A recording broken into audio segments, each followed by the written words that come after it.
Voilà, ce matin, le titre de mon message, c'est « La royauté avant la puissance ». Et vous allez comprendre de quoi il s'agit.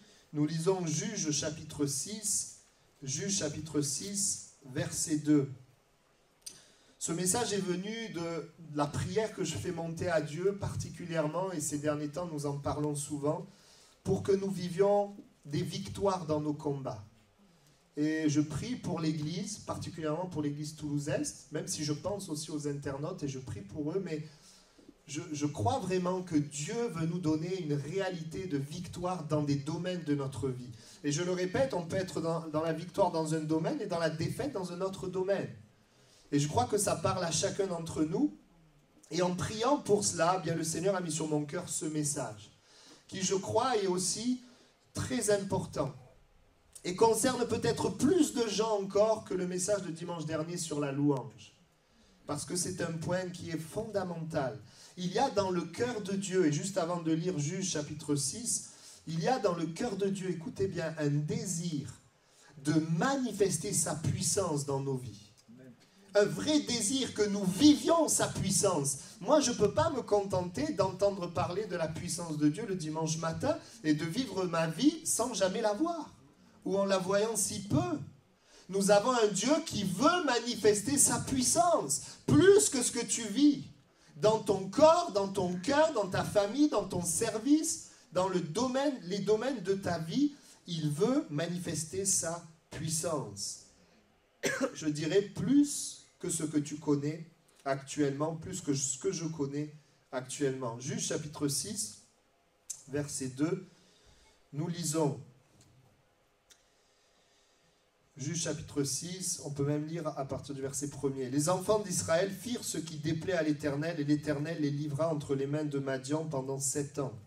La main de Madian fut puissante contre Israël.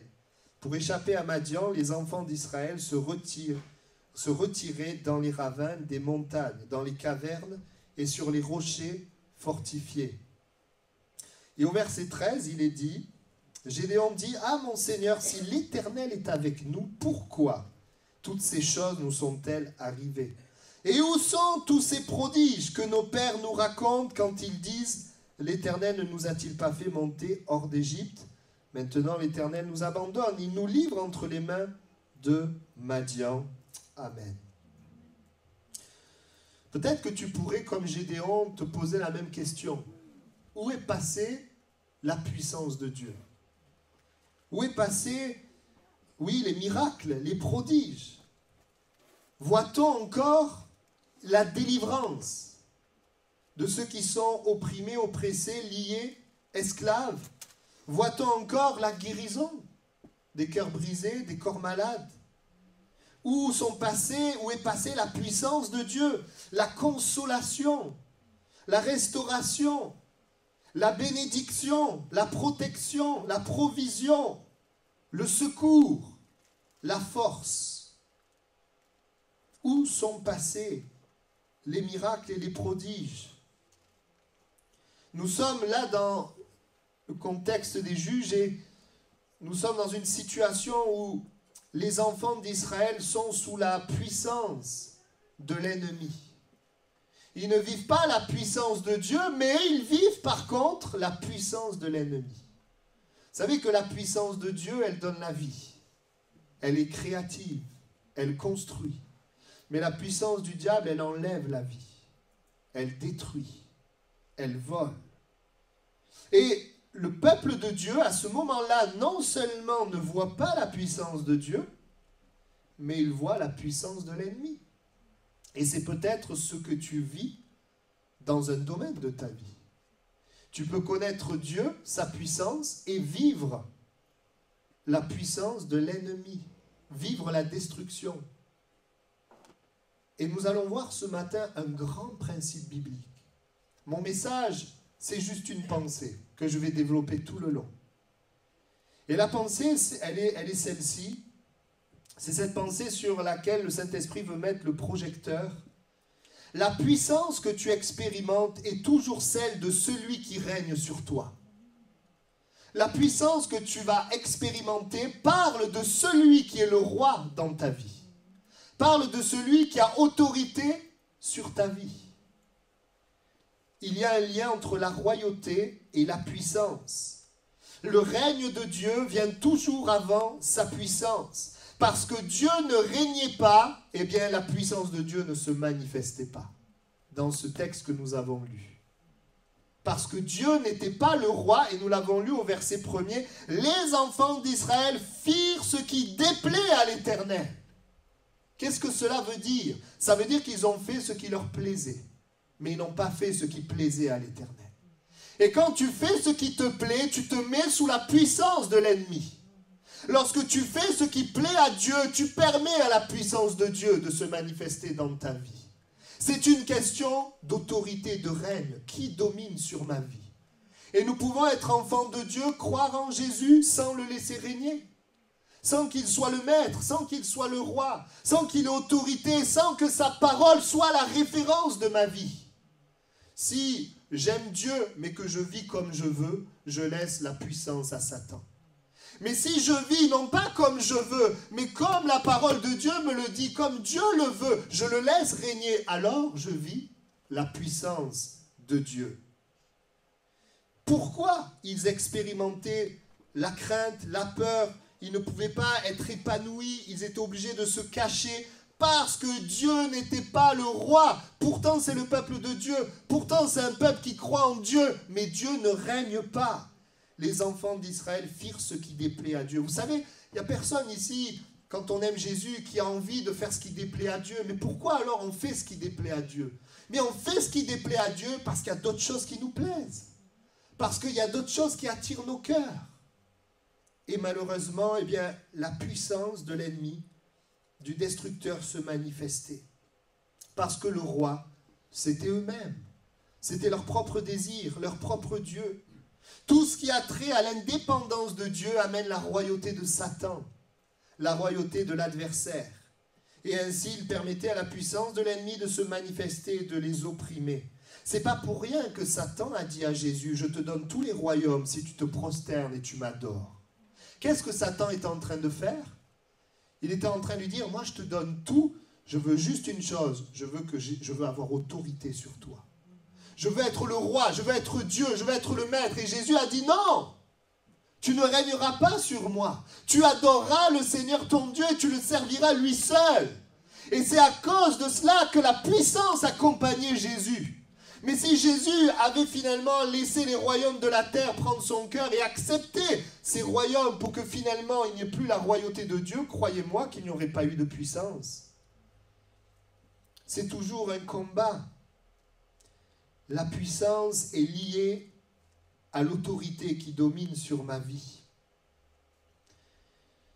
Et c'est tellement important de se poser la question, est-ce que vraiment Dieu est le roi de ma vie? Est-ce que vraiment Dieu règne dans les domaines de ma vie? Qui est celui qui a vraiment autorité sur moi? Autrement dit, à qui j'obéis? Parce qu'on dit tous avec nos mots qu'on obéit à Dieu, mais que disent mes actes? Que disent mes paroles? Est-ce que mes actes et mes paroles témoignent que Dieu est le roi? Ou est-ce que mes actes et mes paroles témoignent que je suis le roi? Si tu es le roi, l'ennemi te détruira. Mais si Dieu est le roi, la puissance de Dieu se manifestera. Et il y a une grande différence entre Dieu et Satan, c'est que Dieu ne s'imposera pas comme roi à ta vie. Il ne s'imposera pas. Dieu est un Dieu d'amour, il t'aime tellement qu'il a donné Jésus son Fils. Dieu est un Dieu tout-puissant, le roi des rois, le Seigneur des seigneurs, qui domine sur tout. Il est ton créateur, celui qui te connaît parfaitement. Il veut manifester sa puissance, mais il attend de ta part que tu lui dises, Seigneur, viens régner sur ma vie. Et j'aimerais te dire, Dieu ne s'imposera jamais, parce que l'amour ne s'impose pas. Dieu nous propose, Dieu nous dit, voilà ce que je suis. Moi, je t'aime plus que personne, mieux que personne. Je veux ce qu'il y a de meilleur pour toi. Mais toi, tu choisis, est-ce que tu veux que je règne ou est-ce que toi-même tu veux régner? Et si toi-même tu veux régner, à la différence de Dieu, Satan, lui, ne te laisse pas le choix. Et il te détruira. Parce que lorsque nous voulons régner nous-mêmes, eh bien, la parole de Dieu dit que nous péchons et que le péché est l'accès à Satan. À cause du péché, Satan détruit. Pourquoi tous les hommes et les femmes, je le dis souvent, ils démarrent leur vie, tout le monde veut être heureux, tout le monde veut réussir. Pourquoi ça ne fonctionne pas? Parce qu'il y a le péché, que le péché donne la place et l'autorité à Satan, le destructeur. Regarde ta vie, il y a des choses, tu ne les voulais pas, mais elles sont arrivées. Pourtant, ta volonté, c'était de réussir, ta volonté, c'était peut-être d'être élevé, tu avais des désirs, des rêves, et tu regardes ta vie et tu te rends compte que ça a été balayé. Pourquoi? Parce que nous avons besoin que Dieu règne sur nos vies. La royauté de Dieu, la seigneurie de Dieu sur nos vies. C'est tellement important. Vous savez, dans la parole de Dieu, il y avait des personnes qui ont voulu prier Dieu, servir Dieu. Et lorsqu'ils ont voulu prendre autorité, eh bien les démons se sont retournés contre eux. Parce que ces personnes-là, elles n'avaient pas Dieu comme roi. Et comme elles n'avaient pas Dieu comme roi, elles ont voulu prier Dieu, servir Dieu, mais elles ont été détruites parce que Dieu n'était pas leur roi. C'était des fils d'un certain Séva. Et les démons vont leur parler et leur dire, nous, on connaît Paul, on sait qui est Paul, on ne peut pas le toucher parce que Paul, son roi, c'est Dieu. Mais vous qui parlez de Dieu, vous qui prétendez parler de Dieu, vous n'avez pas Dieu comme roi, alors on a un accès, on va vous détruire. Et c'est une réalité, bien-aimée. Ce que tu acceptes comme roi détermine le type de puissance qui agit dans ta vie. Si Dieu est ton roi, la puissance de Dieu se manifestera dans ta vie, au travers de ta vie. Mais si ce n'est pas Dieu ton roi, c'est la puissance du diable qui agira. C'est une réalité, toute la parole de Dieu nous le montre. Jean chapitre 10, verset 10. Le voleur ne vient que pour dérober, égorger et détruire. Moi, je suis venu afin que les brebis aient la vie et qu'elles soient dans l'abondance. Oui, l'Écriture nous présente deux types de puissance. Celle qui détruit, égorge et vole et celle qui donne la vie en abondance. Et je te pose la question, quelle est la puissance qui œuvre dans ta vie? Quelle est la puissance qui œuvre dans ta vie? J'aimerais te dire, dans le cœur de Dieu, il y a le désir que tu vives. Que tu vives, que tu sois restauré, que tu sois secouru, que tu sois béni. Mais, vous savez, Dieu, il peut régner dans un domaine et pas dans un autre. Quelle est la puissance qui agit dans ta vie? Ce qui nous arrive est directement lié à celui qui a autorité sur nos vies. Au risque de choquer, on peut avoir accepté Jésus comme sauveur sans qu'il règne sur nous. Et ce matin, il y a une invitation à ce qu'il soit vraiment le roi. On peut vivre l'abondance dans un domaine et le vol, la destruction dans un autre domaine. Vous savez, nous avons lu l'histoire de Juge, juste le début, on n'a pas vu la suite. Mais quelques versets avant, dans Juge chapitre 4, nous avons encore une histoire du même type. Là, c'était au temps de Gédéon, nous sommes maintenant au temps de Barak et de Déborah. Et dans Juge 4.1, il y est écrit ceci. C'est étrangement similaire à ce qu'on a lu dans Juge 6. Les enfants d'Israël firent encore ce qui déplaît à l'Éternel, après qu'Éhud fut mort. Et regardez la suite. Tout de suite. Et l'Éternel les vendit entre les mains de Jabin, roi de Canaan, qui régnait à Hatzor. Le chef de son armée était Sisera. Le texte dit, il les vendit entre les mains de Jabin, roi de Canaan. Nous voyons ceci, lorsque Dieu ne règne pas, nous sommes comme livrés à l'ennemi. Et pourquoi ce matin le message est donné? Parce que vraiment Dieu veut vous délivrer. Vraiment Dieu veut combattre pour vous. Vraiment Dieu veut agir dans votre vie. C'est terrible, si on écoute la Bible, on a des combats et que rien ne se passe. C'est terrible. Et ce matin, Dieu veut vraiment intervenir. Et il va intervenir si tu acceptes sa royauté sur ta vie. Si tu acceptes qu'il règne. Quand Dieu n'est pas le roi, c'est le diable qui l'est. C'est le fruit du règne et de la puissance du diable. C'est l'oppression. Il prend la place. Il n'y a pas de paix. Mais voyez-vous, ce qui est intéressant dans l'histoire de Juge 6 ou de Juge 4, c'est qu'il y a eu un renversement de situation. Amen. Il y a eu un renversement de situation. Et ce matin, il est possible pour toi qu'il y ait un changement de situation. Qu'il y ait véritablement la victoire, la puissance de Dieu là où il y avait la puissance du diable. Tu peux passer ce matin de la puissance du diable à la puissance de Dieu. Vous savez, en offrant Jésus et en le ressuscitant, Dieu a ouvert la porte pour passer des ténèbres à la lumière, de la mort à la vie. Mais c'est à toi de choisir de quel côté de la porte tu veux te tenir. La porte vers la victoire, elle est ouverte, mais c'est toi qui choisis le côté. Un côté, c'est les ténèbres, un côté, c'est la lumière. Et quand nous sommes sur la terre, nous sommes déjà du côté des ténèbres. La porte est ouverte, et pour passer des ténèbres à la lumière, il y a quelque chose qui doit se passer. Nous devons le laisser régner. Écouter l'évangile ne suffit pas. Être touché dans notre cœur ne suffit pas. Mais ce qui va amener un changement de situation, c'est de dire maintenant, je laisse le péché et je te dis, Seigneur, viens régner sur ma vie. Maintenant, je décide que ma vie, mes pensées, mes paroles et mes actes seront conduits par l'Éternel. Dans ce domaine, eh bien, ce peut-être à quoi ma volonté est attachée, eh bien, je le laisse et je m'attache maintenant à ta volonté. C'est possible qu'il y ait un changement de situation. Et dans ce texte, on voit le passage, oui, de la défaite à la victoire, de la puissance du diable à la puissance de Dieu, puisqu'ils vont être délivrés de Jabin, roi de Canaan. Et la Bible dit que Jabin, il était fort. Il avait 900 chars de fer. C'était un roi qui était puissant. Au verset 3, on l'a développé la semaine dernière, ils ont crié à Dieu. Tout commence par là, et je ne vais pas le redévelopper. Ils ont crié à Dieu. Mais quand vous criez à Dieu, Dieu vous montre une solution. Et Dieu va leur montrer une solution. Au verset 6 et 7, nous lisons la solution que Dieu leur a donnée.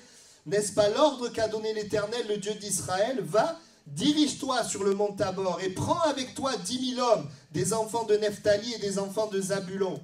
J'attirerai vers toi au torrent de Kison Sisera, chef de l'armée de Jabin, avec ses chars et ses troupes, et je le livrerai entre tes mains. Amen. J'aimerais vous poser une question. Est-ce que je dois comprendre que dans mes combats et mes victoires, il faut que je prenne 10 000 hommes, des enfants de Nephtali et des enfants de Zabulon dans tous mes combats? Ce serait embêtant, hein? Bien sûr que non. Ce que Dieu a fait, c'est qu'il a donné un ordre. Il a donné une parole. Et que la puissance de Dieu dépendait de l'autorité de cette parole, de l'obéissance à cette parole. Il y a des choses, Dieu voudrait le faire, mais pour que ça puisse se faire, nous devons laisser la parole de Dieu avoir autorité sur notre vie. Autrement dit, l'accepter, l'écouter, agir selon cette parole. Il n'y a pas d'alternative. Gédéon, c'est exactement la même chose. Juge 6, 25, il va y avoir également un renversement de situation et Gédéon va être un instrument de Dieu pour amener la victoire vers le peuple. Mais comment est arrivée la victoire? C'est exactement la même situation. Dieu va donner un ordre qui n'est pas le même. Il va dire, Juge 6, 25, l'Éternel dit à Gédéon, prends le jeune taureau de ton père et un second taureau de 7 ans, renverse l'autel de Baal qui est à ton père et abat le pieu sacré qui est dessus, qui est au-dessus. Qu'est-ce que va faire Dieu? Il va dire à Gédéon, tu vas renverser l'autel du Dieu Baal, qui est le Dieu de ta famille. Pensez que c'était facile de renverser cela, mais ce n'était pas facile. Mais c'était une étape indispensable. Il fallait que Gédéon laisse Dieu et la parole de Dieu régner, accepte de faire confiance à Dieu. Il y a eu certainement dans son cœur des combats, mais c'est ça, laisser Dieu régner, c'est que malgré mes raisonnements, mes pensées, la parole de Dieu est plus forte. Et ce n'était pas fini.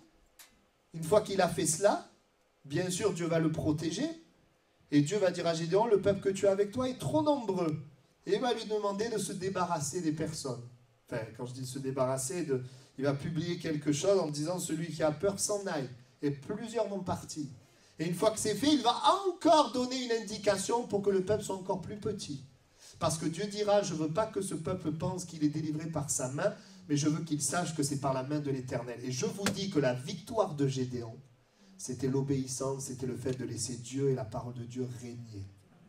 Et j'aimerais te dire ce matin, c'est un message qui ne va pas forcément te transcender ou t'amener des émotions. Non, mais c'est un message que si tu l'acceptes dans ta volonté, des combats vont être gagnés. Il a fallu qu'ils obéissent à la parole qui leur était donnée, adressée. Dieu nous a donné la Bible avec des principes, avec une direction. Et cette parole, elle est ce qu'il y a de meilleur pour nous. Elle est ce qui nous permet, ce qui permet à Dieu de régner sur nos vies.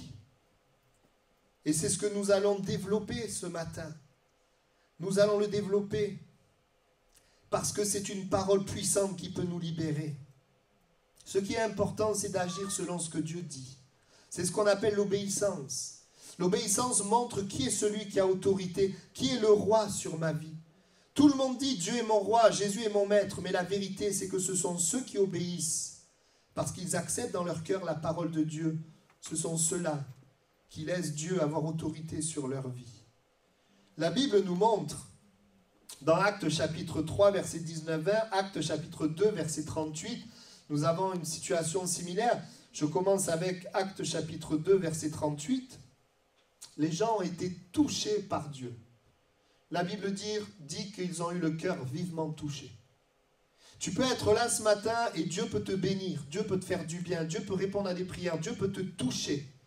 Et quand ils ont été touchés, ils ont dit à l'homme de Dieu, que ferons-nous? Et vous savez ce que l'homme de Dieu leur a dit?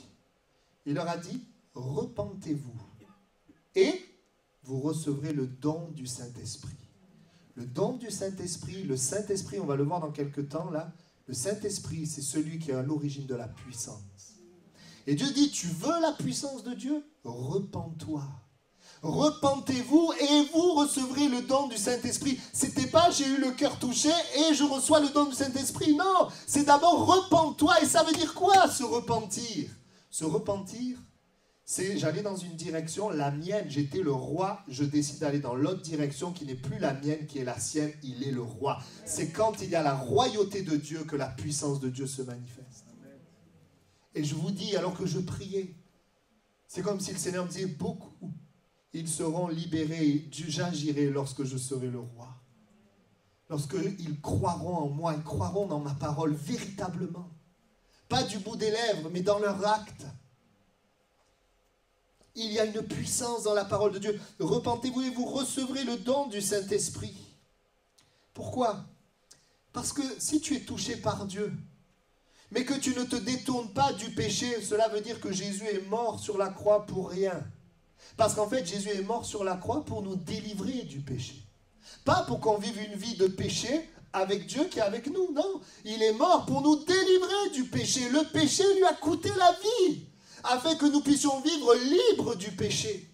Voilà pourquoi quand l'évangile est annoncé, il y a deux choses que l'Esprit de Dieu fait. L'Esprit de Dieu nous convainc de son amour. Il agit dans nos vies, il nous fait du bien. Mais en même temps, l'Esprit de Dieu nous convainc de péché, que nous avons besoin d'un changement. Autrement dit, l'Esprit de Dieu nous amène et nous invite à le laisser régner, à lui faire confiance. Il nous dit, mon plan est meilleur que le tien. Et nous nous laissons convaincre ou pas. Acte 3, 19, 20. Repentez-vous afin que des temps de rafraîchissement viennent de la part du Seigneur. Vous savez, ce message, il peut parler à des gens qui ne connaissent pas Dieu, qui ont besoin de se repentir de leur vie. Mais ce message, il peut parler à des croyants qui, dans un domaine de leur vie, ont besoin de laisser Dieu régner. Et c'est important, afin que des temps de rafraîchissement, la puissance de Dieu à l'œuvre vient après le fait que je laisse Dieu régner dans ma vie. Je le laisse prendre la place. Vous savez, la notion de père, de Dieu comme un père, est facilement acceptée. Parce que le Père, il veut nous bénir, il veut nous aider, il répond à nos besoins, il est avec nous, etc. C'est super, mais j'aimerais vous dire ceci. Si Dieu est ton Père, mais que tu n'écoutes jamais ton Père, tu auras des problèmes. Tu pourras vivre, c'est comme si tu vivais sans Père. Oui, la notion du Père est importante, mais la notion de roi est importante. Il est mon Père, mais il est mon roi. Si moi je suis Père, mais que mon fils ne m'écoute jamais, j'ai beau être Père, il aura des problèmes. Je suis Père, mais je dois être aussi l'autorité. Et parce que je l'aime, mon autorité, je ne vais pas l'utiliser pour... C'est ça le problème des gens. Quand on parle d'autorité, on voit tout de suite les hommes qui ont abusé de l'autorité, qui ont manipulé, qui ont fait... Mais quand Dieu veut avoir autorité sur nous, c'est pour notre bien. C'est parce qu'il veut qu'on ait la vie, je le rappelle. C'est tellement important. Oui, on n'a pas de problème avec la notion de père, mais tu dois réaliser qu'il est le roi. Et quelque part, c'est à nous aussi de choisir. Oui, il est un bon père. Amen. Mais il faut que tu le laisses régner. Il faut que le père puisse parler librement, agir librement. Et nous sommes sous autorité parce que nous l'avons choisi par amour.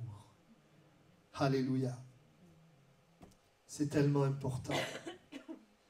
La notion de Père. Dieu, notre Créateur, c'est exactement la manière de vivre qui est la meilleure. Il est le roi, veut dire que c'est lui qui définit ce qui est bon et ce qui n'est pas bon. Ce n'est pas nous qui définissons. Si tu aimes Dieu, mais c'est toi qui définis ce qui est bien, ce qui n'est pas bien, Dieu n'est pas le roi. Dieu est le roi quand ce qui est bien, ce qui n'est pas bien, c'est ce que Dieu dit.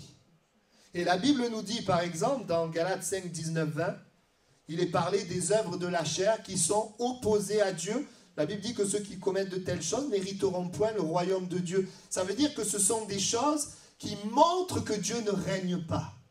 Alors je les cite simplement. Impudicité, impureté, dissolution. Tout ce qui a trait à la sexualité en dehors du plan de Dieu. Ensuite, il nous dit, après cela, l'idolâtrie, la magie. Idolâtrie, encore une fois, là, l'idolâtrie, ben, c'est tout simplement que quelque chose d'autre règne, justement. Et la magie, qui est tout simplement d'avoir recours à des puissances spirituelles autres que Dieu et que Jésus. Tout ce qui est attrait à l'occultisme, la Bible dit que ces choses-là amènent la condamnation. Je pourrais continuer. Les inimitiés, les querelles, les jalousies, les animosités, les disputes, les divisions. Tout ça, on peut le mettre dans quoi? Problème dans les relations, la méchanceté, la colère, la haine, tout cela. Quand Dieu règne, ben c'est pas ce qui se passe dans des relations. Ou encore, il est dit ensuite les sectes, les groupes qui manipulent, qui amènent la destruction, l'envie, l'ivrognerie, les excès de table. Tout ce qui finalement n'est pas contrôlé, tous les excès, que ce soit dans notre corps, que ce soit dans les choses qui nous sont proposées. Et j'aimerais dire oui, laisser Dieu régner, la Bible dit, c'est porter le fruit de l'esprit. Laisser Dieu régner, c'est porter le fruit de l'esprit. Et je pensais à cela. Le fruit de l'esprit, c'est l'amour, c'est la paix, c'est la joie. Le fruit de l'esprit, c'est la maîtrise, la douceur, la patience, la bonté, la foi. C'est tout cela le fruit de l'esprit. Amen. C'est intéressant parce que la patience et la maîtrise, ben c'est le contraire de l'envie et de la convoitise. La bonté et la douceur, c'est le contraire de ce qu'on a vu, la haine, l'amertume, les rivalités, les disputes, etc. La fidélité, c'est le contraire de l'impureté, de l'infidélité. La foi aussi, c'est quelque chose d'important. La foi en Dieu et non pas la foi dans des puissances spirituelles autres que Dieu. Et voyez-vous, il y a une puissance qui se manifeste lorsque tu laisses Dieu régner dans ta vie. Et c'est important. Et voyez-vous, quand, que ce soit Gédéon, Barak et Déborah, ils ont agi exactement selon ce que Dieu avait dit. Amen. Ils se sont soumis à Dieu, à sa parole. Il n'y avait pas de pression, il n'y avait pas quelqu'un qui leur a dit « il faut faire ça hein ». Non, ils l'ont fait volontairement. Ils ont compris que c'était pour leur bien. Ils ont compris qu'à un moment donné, il fallait laisser leur raisonnement, laisser leur pensée pour accepter la pensée de Dieu. Ils l'ont fait et qu'est-ce qui s'est passé? Ils ont été vainqueurs. Ils ont vécu le miracle. Ils ont vécu la puissance de Dieu. Mais Saül, qui lui a écouté partiellement la parole de Dieu, il n'a pas tout laissé de côté, il a écouté ce qui lui plaisait. Et puis il y a une partie, ça l'embêtait un peu, alors il n'a pas écouté. La Bible dit qu'il a tout perdu et il a donné accès au destructeur. Ah, il a écouté en partie, mais Dieu avait dit de tout dévouer par interdit. Ben, il en a gardé quelques-unes. Et attention, il l'a fait pour Dieu. Hein. Il l'a fait pour Dieu. L'obéissance vaut mieux que les sacrifices. Un jour, nous paraîtrons devant Dieu. Nos excuses aujourd'hui ne tiendront pas. Nous avons besoin de réaliser qu'il est important pour nous de rester droit et de marcher dans la vérité, de le laisser régner. Ne pas laisser, on va en parler dans quelques temps, notre monde définir nos valeurs. Il y a des choses bonnes dans le monde, tout n'est pas à jeter. Il y a des choses bonnes, mais il y a beaucoup de choses qui sont contraires à la parole de Dieu. Notre référence, celui qui domine sur nous, c'est Christ, c'est Dieu, c'est sa parole. Si c'est cela que tu vis, tu vivras la puissance de Dieu. C'est tellement important pour nous tous. Saül a écouté partiellement, il a fait une sélection. Il a fait ce que bon lui semble. Pour Dieu, il va dire que c'est pour Dieu. Il va perdre la puissance de Dieu et s'exposer au destructeur. Si tu veux passer de la puissance du diable à Dieu, tu dois passer de ta propre volonté au règne de Dieu. Pas de manière à moitié, mais d'une manière entière. On a vu dimanche dernier que la louange, la manifestation de la foi, amène Dieu à agir. Oui, mais la Bible dit aussi, Proverbe 28:9, si quelqu'un détourne l'oreille pour ne pas écouter la loi, sa prière même est une abomination. Si tu adores Dieu, mais que tu ne l'écoutes pas, ton adoration est une abomination. Excusez-moi, mais c'est ce que la Bible dit. Donc je peux être là, louer Dieu et dire, mince, ça ne marche pas. Parce que ce dont tu as besoin, c'est de la royauté. Le règne de Christ, le règne de Dieu. Autrement dit, que tu fasses confiance entièrement en Dieu et dans les domaines de ta vie. Que tu lui fasses vraiment confiance. Que tu l'écoutes. Que si Dieu te dit laisse, tu laisses. Abandonne, tu abandonnes, afin que lui puisse te donner ce qu'il y a de meilleur. Oui, la royauté de Dieu amène la puissance de Dieu. Vous savez, dans l'Écriture, on voit que la foi simple en Christ amène la puissance.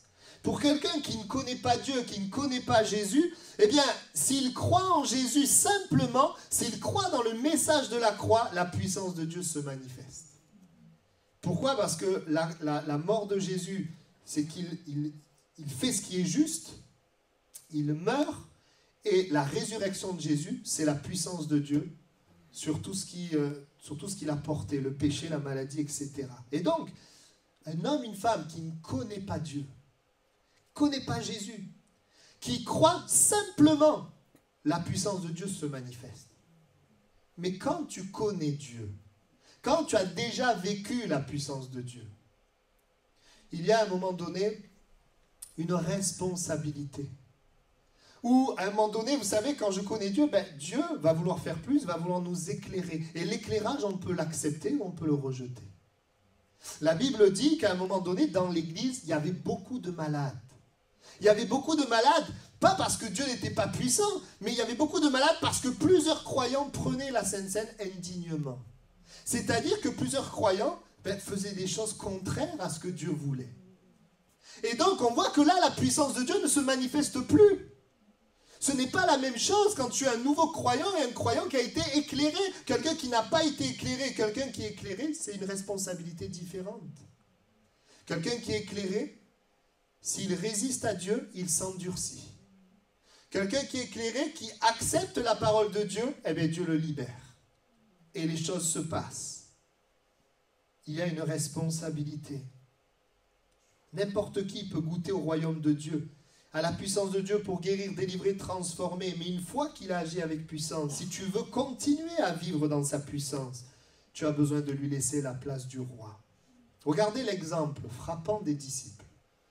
Au tout début, quand les disciples ne connaissaient pas Jésus, Jésus vient à eux, et eux, ils ont juste un acte de foi. Jésus leur dit, jetez les filets, ils jettent les filets, et ils vivent un miracle.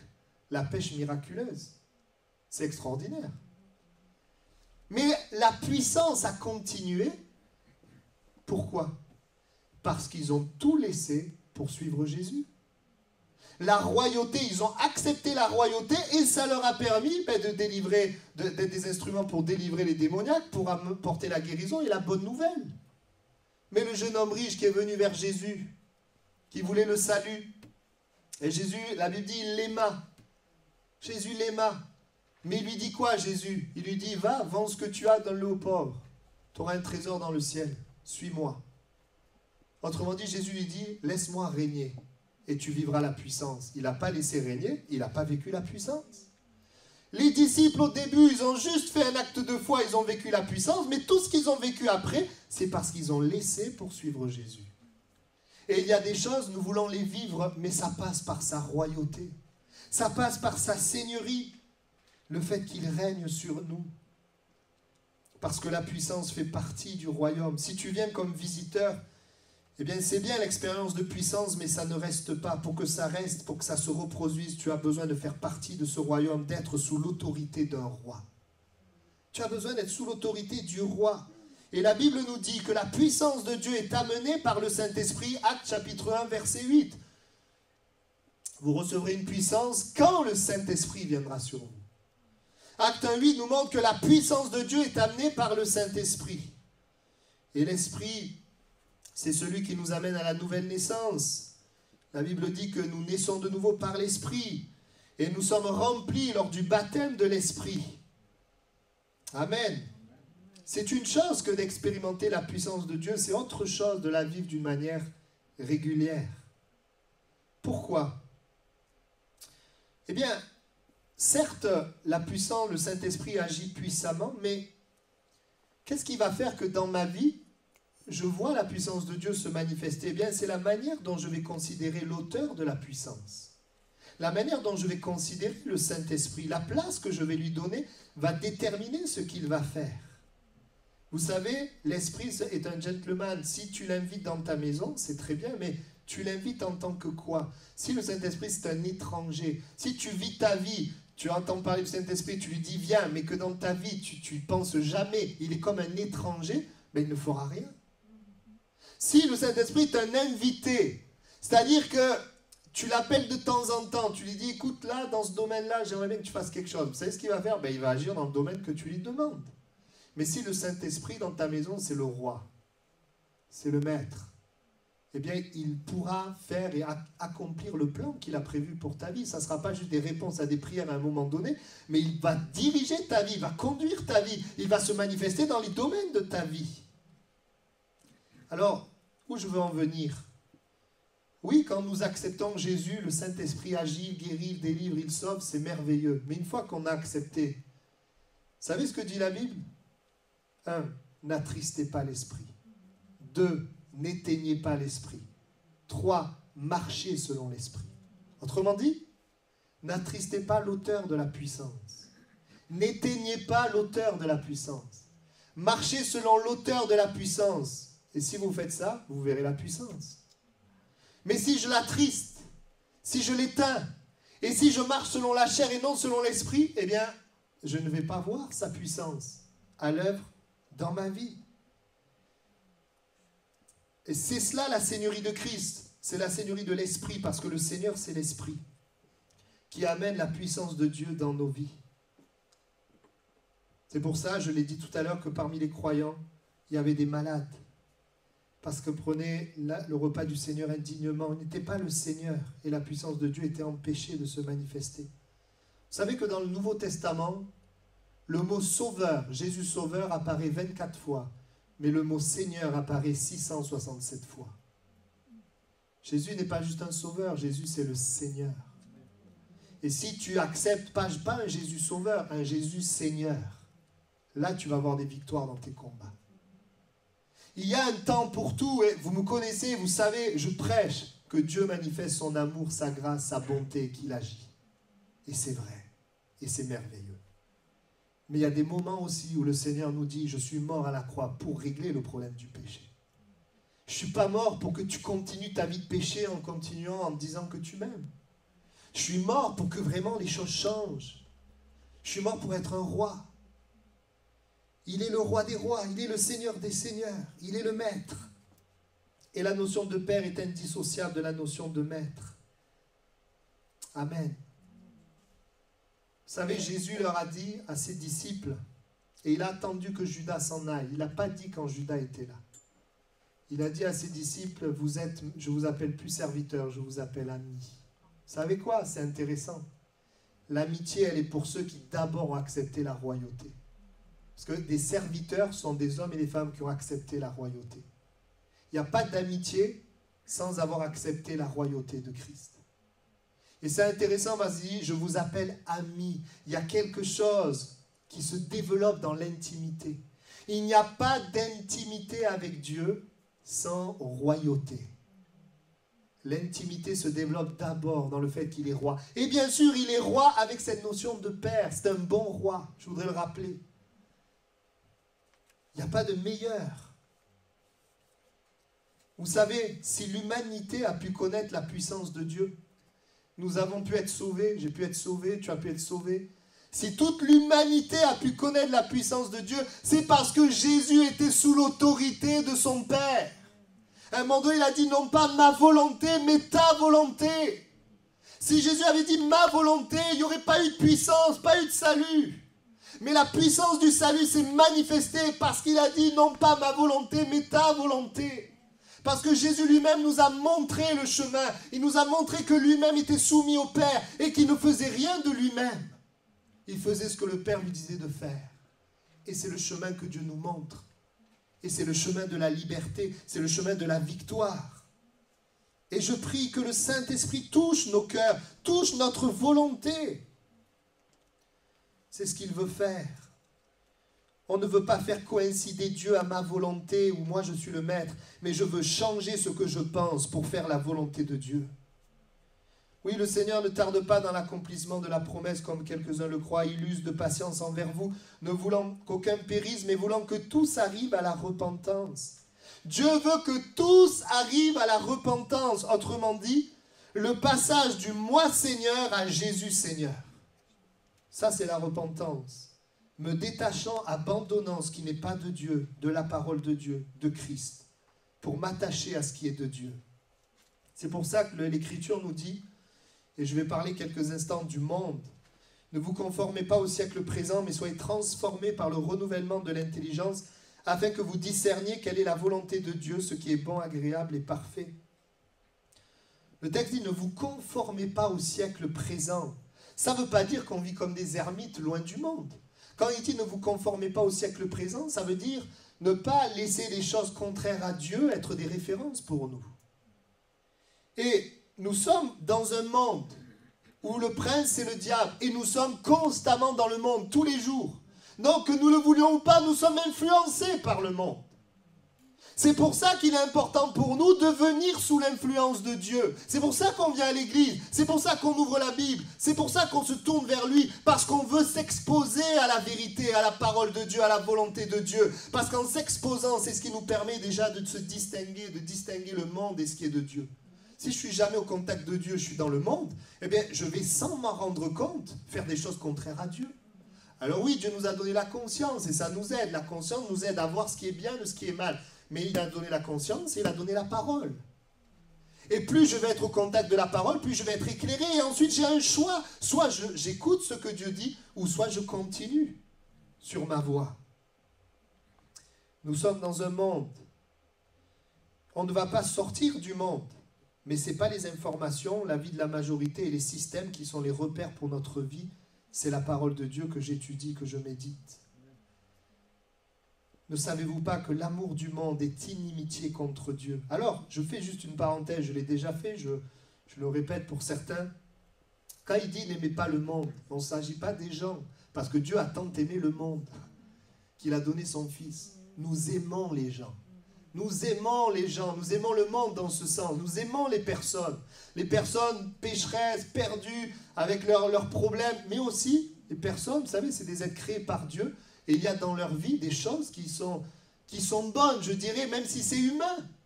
Parce qu'ils sont des êtres créés par Dieu. Donc on trouve quand même dans notre monde de la solidarité, de l'entraide. Bien sûr, c'est humain, ils ne connaissent pas Dieu, ils le font d'eux-mêmes. Mais il y a des choses qui sont là parce que nous sommes des êtres, des créatures de Dieu. Alors c'est sûr, ces choses sont poursuivies dans l'humanisme. Certains ont encore les valeurs de la famille, les valeurs de l'amour du prochain, etc. Et on n'est pas là pour seulement dire aux gens que tout ne va pas. Non, il y a des choses qui sont là qu'on retrouve dans la volonté de Dieu. Mais nous sommes là dans ce monde pour faire une différence. Nous venons dans ce monde avec notre foi. Notre foi en Dieu qui amène un autre et qui parle d'un autre royaume. Afin que ceux qui sont dans le monde et qui sont des créatures de Dieu, qui aspirent, parce que tous les hommes aspirent à l'amour, à la paix, à la joie. Toutes ces personnes qui aspirent, qui essayent humainement de faire cela, qui sont plus ou moins bons, plus ou moins pécheurs, mais en fait, même s'ils sont plus ou moins bons, tout le monde est pécheur. Et qui ont tant besoin de rencontrer Jésus, de goûter à son amour. Donc, on aime les gens, mais on n'aime pas le monde, c'est-à-dire tout ce qui se fait dans le monde contraire à ce que Dieu dit. Si vous regardez dans Matthieu 5, allez, on va le faire quelques instants. Dans Matthieu 5, je vous invite vraiment cette semaine à lire Matthieu 5, 6, 7. Parce que Jésus, il parle justement du royaume de Dieu. Il parle justement de ce que c'est que laisser Dieu, laisser Christ régner. Il en parle dans Matthieu 5 de ce que c'est que laisser Dieu régner. Matthieu 5. Juste, je vous montre quelques passages. Verset 11. Regardez, je vais vous montrer des choses que Jésus a enseignées que nous ne trouvons pas dans notre monde, qui ne sont pas les valeurs du monde, pour que nous prenions conscience qu'il y a un décalage entre ce que Dieu dit, la volonté de Dieu, et ce que le monde propose. Regardez Matthieu 5, donc verset, je vais vous en citer quelques-uns, verset 11 à 12. Heureux serez-vous lorsqu'on vous outragera, qu'on vous persécutera et qu'on dira faussement de vous toutes sortes de mal à cause de moi. Réjouissez-vous et soyez dans l'allégresse parce que votre récompense sera grande dans les cieux, car c'est ainsi qu'on a persécuté les prophètes qui ont été avant vous. Amen. Là, le texte nous dit qu'il y a une récompense quand tu as des souffrances pour Jésus. Dans le monde, quand tu as des souffrances pour Jésus, ou quand tu as des souffrances, c'est toujours négatif. Et c'est vrai qu'avoir des souffrances, c'est négatif. Et même pour Jésus, il y a des souffrances qu'on a à cause de notre péché. Ça, on peut les éviter. Mais il y a des souffrances à cause de Jésus. Dieu dit qu'il y a une récompense. Ça, le monde ne vous le dira pas. Le monde ne vous l'enseignera pas. Le monde vous amènera toujours à être dans la peur quand il y a la souffrance, à essayer de s'en sortir par soi-même. Il va vous donner des solutions. Mais notre référence, c'est la parole de Dieu. Si je souffre à cause de Jésus, je n'ai pas à avoir peur, je n'ai pas à pleurer ou m'attrister. Je dois me réjouir et dire Seigneur, merci parce qu'il y a une récompense. C'est un exemple. Ça peut paraître tellement décalé de notre réalité qu'il peut monter quelque chose en nous qui dit non, je ne sais pas. Regardez le verset 22. Moi, je vous dis que quiconque se met en colère contre son frère mérite d'être puni par les juges, que celui qui dira à son frère Raka mérite d'être puni par le Sanhédrin, et que celui qui lui dira insensé mérite d'être puni par le feu de la géhenne. Oh, c'est sévère, hein? En fait, qu'est-ce qu'il nous dit? Il nous dit que la colère, c'est quelque chose qui est mauvais, qui est grave. Mais dans le monde, on vous apprend que s'il t'embête, mets-toi en colère. Nos valeurs sont différentes. Alors, bien sûr, le Seigneur, on est dans un corps de chair. Je ne parle pas de... Bien sûr, ça peut arriver de se mettre en colère, mais dans notre cœur, nous devons être dans ce sens, dans cette direction. On ne doit pas justifier les choses, mais on doit dire, Seigneur, que la douceur se manifeste dans ma vie. Vous savez, en Christ, il n'y a pas de condamnation, mais en Christ, il y a le secours de l'Esprit, le secours de Dieu pour nous aider. Mais pourquoi je cite cela? Pour nous montrer que c'est la référence. Nos références sont les paroles de Jésus. Prenons maintenant le verset 23. Si donc tu présentes ton offrande à l'autel et que là tu te souviennes que ton frère a quelque chose contre toi, laisse là ton offrande devant l'autel et va d'abord te réconcilier avec ton frère. Vous savez ce que le monde te dira? Si quelqu'un t'en veut, il te dira, eh bien c'est son problème. Mais c'est pas ce que la Bible nous dit. Si quelqu'un t'en veut, il dit, laisse ton offrande et cherche la réconciliation. Nous ne vivons pas selon les principes du monde, nous vivons selon la parole de Dieu. C'est ça, laisser Christ régner, laisser Dieu régner. Amen. On continue. Verset 28. La loi dit, tu ne commettras pas d'adultère. Et moi je vous dis que quiconque regarde une femme pour la convoiter a déjà commis un adultère avec elle dans son cœur. Le monde te dira, tant que tu fais rien physiquement, il n'y a rien. La parole de Dieu nous dit que tout commence déjà dans les pensées. Et j'aimerais te dire ceci, une clé. Si dans tes pensées tu as la victoire, crois-moi que dans les faits tu auras la victoire. Parce que les gens qui chutent dans les faits, c'est parce qu'ils ont chuté dans leurs pensées. Le monde ne te dira pas que ça se passe dans la pensée. Le monde te dira, ben, tu dois résister, mais il se rend bien compte que physiquement, eh ben, qu'il y a tellement d'infidélité, tellement de choses comme ça. Pourquoi? Parce qu'à l'intérieur de nous, on a déjà chuté. La parole de Dieu nous dit, et j'aimerais le rappeler, ça c'est important, ce que Jésus nous donne ne sont pas que des lois, comme des lois qu'on doit essayer d'obéir. Non, ce que Jésus nous donne, c'est ce que Dieu poursuit en nous quand nous sommes nés de nouveau. Quand tu es né de nouveau, eh bien l'Esprit de Dieu t'amène dans cette direction-là. Et toi, tu dois être conscient, tu dois savoir que c'est ce que le Seigneur demande. Quand tu as une mauvaise pensée, personne ne te voit. Personne ne te voit, personne ne le sait. Mais parce qu'il a autorité sur ma vie, qu'il règne sur moi et que je l'aime, je veux garder mes pensées. Verset 37. Que votre parole soit oui, oui, non, non, ce qu'on y ajoute vient du malin. Le monde te dit, bon, on ne sait jamais si c'est vrai, mais si vraiment c'est vrai, je le jure sur la tête d'eux, etc. Je te promets, mais l'enfant de Dieu, il n'a pas besoin de promettre, jurer. Ce qu'il dit doit être vrai. Ça, c'est notre référence. Ça, c'est laisser Christ régner. Amen. Je continue un dernier, verset 44. Aimez vos ennemis, bénissez ceux qui vous maudissent, faites du bien à ceux qui vous haïssent et priez pour ceux qui vous maltraitent et qui vous persécutent. Le monde dit, si c'est ton ennemi, ben, venge-toi, hein, détruis-le. Des fois, il y en a qui disent, vous savez qu'on a le même Dieu. Mais il y en a, leur religion dit de tuer ceux qui sont différents de nous. La Bible nous enseigne à aimer nos ennemis. Cette semaine, j'étais sur la route, je voulais me décaler à droite, il ne m'a pas laissé passer. Alors j'ai klaxonné pour lui signaler. Je n'étais pas énervé, j'ai klaxonné. Bon, je ne vous dis pas ce qu'il m'a répondu. J'ai senti monter en moi quelque chose. J'ai baissé ma vitre, il a baissé la sienne. Mais je lui ai parlé calmement. J'étais content. Je lui ai parlé calmement. J'ai dit, vous auriez pu me laisser passer. Vous voyez bien que j'étais là. Lui s'est énervé. Mais j'ai vu à quel point, c'est vrai, nous pouvons très facilement haïr, maudire, détruire. Alors, je n'ai pas pensé à prier pour lui. Il faudrait que je le fasse pour appliquer mon message. Mais il y a des moments, et je montre ça aussi parce que aimer nos ennemis, ça ne veut pas dire non plus de tout laisser faire. Oui, on doit aimer les gens, mais quand les choses ne vont pas, il faut le dire. Sinon, ce n'est pas aimer, c'est de la faiblesse, c'est de la crainte, c'est de la peur. Donc il y a des moments où ce qui est important, c'est de garder notre cœur, et puis de, oui, aimer, prier, bénir, dire du bien, faire du bien. Vous voyez, tout ce que Jésus nous dit là, ça a besoin d'une puissance pour s'accomplir. Et il faut accepter cela. Alors la puissance de l'Esprit nous permet de vivre cela. J'ai pris juste quelques points, quelques aspects. Jésus Seigneur, c'est me soumettre à ses paroles d'une manière volontaire de tout mon cœur. Vous savez, quand les hommes n'écoutaient pas les paroles de Jésus, ils manquaient de puissance. Paul dira à un moment donné, « J'irai bientôt chez vous, si c'est la volonté du Seigneur, et je connaîtrai non les paroles, mais la puissance de ceux qui se sont enflés. » Car le royaume de Dieu ne consiste pas en paroles, mais en puissance.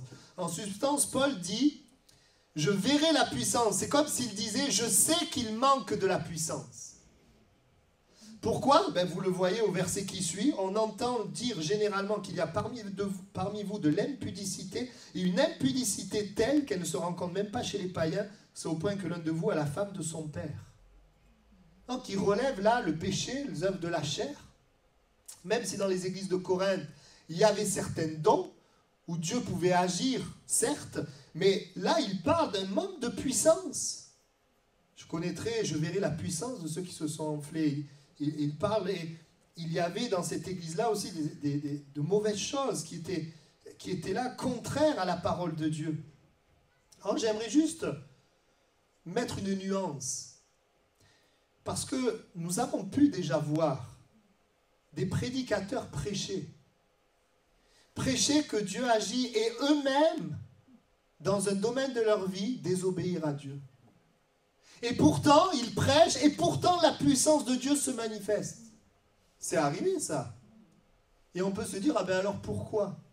J'aimerais vous dire deux choses. La première réponse, c'est parce que Dieu est patient. Et vous le voyez avec Samson. Samson, c'était pas la première erreur quand il a dit à Dalila d'où venait sa force. Il avait déjà fait des erreurs. Hein. Mais Dieu n'a pas retiré son esprit tout de suite. Il a été patient. Dieu est patient. Et si j'ai pu voir, c'est vrai, des hommes peut-être prêcher, mais désobéir à Dieu de manière cachée, sans le montrer, et Dieu bénit quand même, à un moment donné, ça explose. Soit ils se repentent, soit ça explose. Premièrement, il est patient. Et deuxièmement, parce que Dieu n'agit pas seulement à cause de la foi du prédicateur, mais de la foi des gens qui viennent et qui demandent la grâce de Dieu et qui ne sont pas conscients de ce que vit le prédicateur. Voilà pourquoi nous pouvons voir parfois la puissance avec un manque de royauté. Mais ce n'est pas parce qu'on voit ça qu'alors je peux faire ce que je veux et puis j'aurai la puissance. Non, à un moment donné, ça s'arrête. La puissance de Dieu, elle se manifeste quand il y a la royauté avant la puissance. Vous remarquerez que ta volonté soit faite, avant que ta volonté soit faite, avant les miracles, la puissance, il n'y a que ton règne vienne. Dans la prière que Jésus nous a enseignée. Priez d'abord que ton règne vienne et que ta volonté soit faite. Sur la terre comme au ciel. Tu veux voir ce qui est du ciel sur la terre? Tu veux voir des miracles? Alors que son règne vienne. Si nous avons tant de problèmes et de difficultés, c'est parce qu'on a besoin de laisser Dieu régner. Moi, le premier, je dis, Seigneur, viens régner dans les domaines de ma vie où tu ne règnes pas encore. Je suis content, Dieu ne me condamne pas. Dieu ne te condamne pas. Mais Dieu veut prendre plus de place pour se manifester davantage. Je vais terminer. Je crois ce matin que Dieu veut vraiment nous donner la victoire. Et tu peux ce matin vivre quelque chose de différent. À un moment donné, vous savez, on a dit à Jésus, on a voulu l'enlever pour le faire roi. On a voulu le prendre pour le faire roi. Et la Bible dit que lui se retira de nouveau sur la montagne. On pourrait se dire, mais le fait qu'on le fasse roi, mais c'était un super moyen de toucher plus de monde. Mais Jésus, il n'était pas là pour faire ces choses qui allaient l'élever ou qui lui fait plaisir. Il était là pour suivre le plan de Dieu. La volonté de Dieu. Et des fois, vous savez, on aime Dieu, on veut plaire à Dieu, mais il y a comme des pressions, il y a des choses qui sont là autour de nous pour nous emmener dans notre propre volonté. Et on ne réalise pas que notre propre volonté, c'est la fin de la puissance de Dieu et le début de la puissance de l'ennemi. Si le Seigneur nous amène à vivre d'une certaine manière, c'est afin de fermer la porte au diable. Vous savez, que tu vives bien ou que tu vives mal, Dieu t'aime. Mais si tu vis mal, tu souffres. Et l'amour de Dieu, ce n'est pas de nous voir souffrir. C'est de nous préserver. Quand quelqu'un souffre, l'amour de Dieu, c'est de le délivrer, de l'éclairer, de l'aider. Mais l'amour de Dieu, c'est de nous éviter certaines choses. La royauté de Dieu ne s'imposera pas. Mais Dieu, ce matin encore, il propose. Te dit, voilà, Dieu est le roi des rois, le Seigneur des seigneurs. Il a donné Jésus à la croix. Afin que Dieu puisse régner dans notre vie, afin que la puissance de Dieu puisse se manifester. On incline nos têtes quelques instants. Si tu ne connais pas du tout Jésus, et que tout simplement tu viens à lui tel que tu es, il va te montrer qu'il t'aime et il va faire quelque chose pour toi. Mais si tu as déjà vécu quelque chose, tu crois déjà en Jésus, mais pourtant il y a des domaines de ta vie où il y a besoin de puissance, eh bien c'est peut-être parce qu'il veut être le roi. Il veut avoir autorité, il veut que la parole qu'il donne ait autorité sur ta vie. Ça peut être un domaine de ta vie, les relations avec tes pairs, avec les gens. Ça peut être dans ton corps, ça peut être dans le service de différents domaines. Il t'invite à te repentir de ce qui ne fait pas partie de son plan, qui est révélé par la parole, mais aussi par l'esprit dans le cœur de celui qui n'est pas encore endurci. Il nous amène à nous repentir et nous demandons pardon, nous abandonnons les choses et nous agissons en conséquence. C'est ça, laisser Christ régner. Et si ce matin, eh bien, le Seigneur parle à ta volonté, peut-être que s'élèvent devant ce message des raisonnements, des revendications, des pensées, mais j'aimerais que tu puisses laisser la parole de Dieu dominer sur ces pensées, sur ces revendications. Et que tu dis, Seigneur, ce matin, dans ma vie, je veux couper. Je veux me séparer, je veux laisser, je veux régler. Je veux aller dans ta direction. Parce que je veux vivre la puissance de Dieu de manière régulière. Je ne veux pas attrister l'esprit, pas éteindre l'esprit, mais marcher selon l'esprit. Engage-toi dans cette direction. Cherche à ne pas l'attrister, mais à le réjouir, à ne pas l'éteindre. mais au contraire à ce qu'il se manifeste, à marcher selon lui. Et tu verras la puissance de Dieu se manifester. C'est un chemin. Et juste avant de prier, j'aimerais dire juste quelques points. Il y a certains domaines où Dieu n'est pas le roi, qui bloquent la puissance de Dieu dans d'autres domaines de ta vie. Il y a un domaine où Dieu doit être le roi, et ce domaine n'a rien à voir avec le domaine où il y a besoin de puissance, mais il y a un lien entre les deux. Combien de fois j'ai vu quelqu'un, par exemple, pardonner, donc obéir à Dieu, être sous l'autorité de Dieu dans le domaine des relations, et trouver la puissance dans un autre domaine. Il est par exemple guéri dans son corps malade. Il n'a pas prié pour la guérison, non, il a pardonné son frère et la puissance est manifestée dans un autre domaine, il a été guéri dans son corps. Je me souviens, lorsque je faisais l'étude du salut au minime, j'ai vu des hommes et des femmes se soumettre à Dieu par rapport à leur sexualité, à l'impureté. À ne plus vivre la sexualité selon ce qu'eux pensent, mais selon la volonté de Dieu. Et j'ai vu la puissance de Dieu se manifester dans d'autres domaines de leur vie. J'ai vu la bénédiction de Dieu dans le travail, j'ai vu la grâce de Dieu dans leur cœur, j'ai vu la paix de Dieu s'installer. Et j'aimerais te dire ce matin, l'obéissance dans un domaine produit la puissance dans un autre domaine. Sans même que tu demandes. Et alors que je priais, il y a une personne qui m'écoute. Je ne sais pas si elle est là ou elle écoute par la vidéo, mais il y a une personne qui écoute, qui a demandé plusieurs fois qu'on prie pour elle pour quelque chose. On a prié plusieurs fois pour toi, de différentes manières, à différents endroits, pour ce problème. Rien ne s'est passé, j'aimerais te dire, de la part de Dieu. C'est l'obéissance dans un domaine qui va te débloquer cet autre domaine pour lequel tu as demandé tant et tant de fois. Et si ce matin, tu obéis à Dieu, dans un domaine où le Seigneur met le doigt dessus, tu acceptes. La Bible dit que c'est lui qui donne la capacité, mais la volonté, c'est nous qui lui donnons.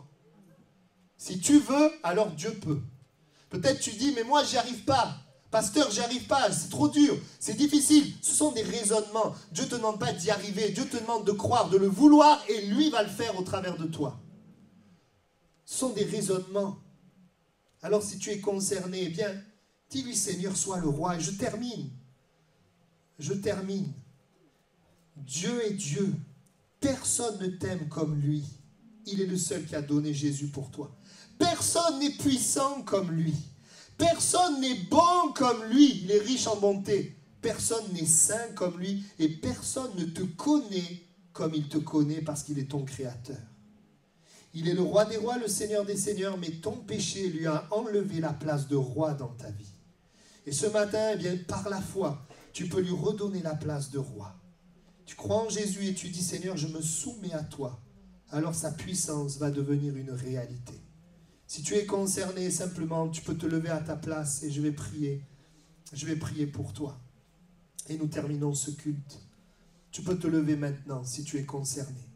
Si tu désires que la puissance de Dieu se manifeste. Si tu désires que la royauté de Dieu se manifeste. Si tu désires donner un domaine à Dieu que tu n'as pas donné. Donner à la parole de Dieu l'autorité qu'elle doit avoir. Amen. Je te prie pour toutes les personnes qui sont debout. Merci Seigneur, parce que je crois vraiment que c'est un message, Seigneur, qui peut libérer et donner la vraie victoire. Merci pour l'exemple de Déborah, Barak, Gédéon, qui ont su t'écouter. Merci pour tout ce que tu nous enseignes dans le Nouveau Testament, l'exemple même de Jésus, qui en renonçant à sa volonté, en faisant celle du Père, a permis à la puissance de Dieu de sauver l'humanité. Seigneur, nous croyons pour l'Église, pour nos vies, qu'il y a une puissance plus grande. Et nous maintenant, nous venons à toi en laissant de côté, en laissant à tes pieds ces domaines, ces pensées, ces raisonnements qui sont contraires à ta parole. Nous décidons d'accepter par la foi que ta parole est la vérité, que tu es la vérité, et nous nous attendons à ce que ta puissance se manifeste. Je te prie pour chacun d'eux, Seigneur. Je te prie pour chacun d'eux, afin que, suite à ce message, il y ait, Seigneur, des pensées renouvelées et il y ait des actes posés. Ne laisse pas le diable voler cette parole. Seigneur, quand tu es le roi, la puissance de Dieu se manifeste. Mais si tu n'es pas le roi, eh bien, il y en a un qui a accès à nos vies. Merci pour tous ces bien-aimés qui sont debout. Amen. Vous pouvez vous asseoir. Vous pouvez vous asseoir. Et je vous encourage à ne pas rester passif suite à ce message. Mais je vous encourage à laisser de côté. On ne l'a pas fait là. Vous n'avez peut-être, je ne sais pas si vous avez eu le temps de prier, mais à la maison, prenez un temps où vous priez. Vous laissez à Dieu ces choses. Les choses, l'Esprit vous éclaire dans votre pensée ou par la parole. Vous lui laissez ces choses. Et vous commencez à régler les choses, à couper. Je me souviens d'Armel, il s'approchait de Dieu. Dans une étude du salut, il a accepté de changer sa vie. Ça demandait même de le déménager, ça demandait de faire vraiment des choses pour obéir à Dieu. Et quand il a fait cela, le Seigneur a débloqué, la puissance de Dieu s'est manifestée dans plusieurs domaines de sa vie. Je voudrais te dire, ce message-là, il est peut-être pas, c'est pas un message qui peut-être va nous porter, mais c'est un message vraiment qui vient faire plier notre volonté et qui permet à Dieu de régner. Que le Seigneur vous bénisse. Notre Dieu est bon, puissant, et on s'attend à voir sa puissance.